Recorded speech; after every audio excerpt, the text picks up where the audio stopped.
I talked to a woman recently who is an activist, but before she became what she calls socially conscious, she says that for a long time she didn't want to know about things that were troubling other animals, people in the world. And I think a lot of us have that view, and maybe through the Blackfish that we'll see that we can do things about stuff that's not right in the world. But for those of us who are squeamish about, well, I don't want to see that, it's too painful, what would you say? You're part of VOTO, was it Voice of the Orcas? So what would you say to people who have this sort of gnawing in their stomach that something's not right about a certain issue, whether it's animals, people, whatever, and they don't quite know how to take that first step to do something about it?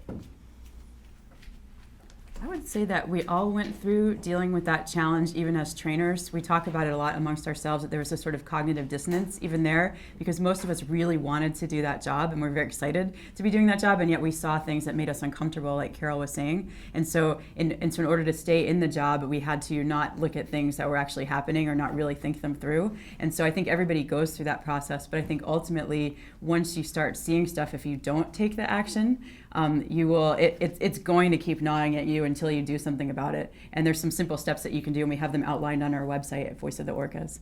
Right, I'd highly encourage people also to go to the Voice of the Orcas and take a look at the steps that are outlined there for people who are ready to kind of move on and take some steps that they're comfortable with as far as making a difference.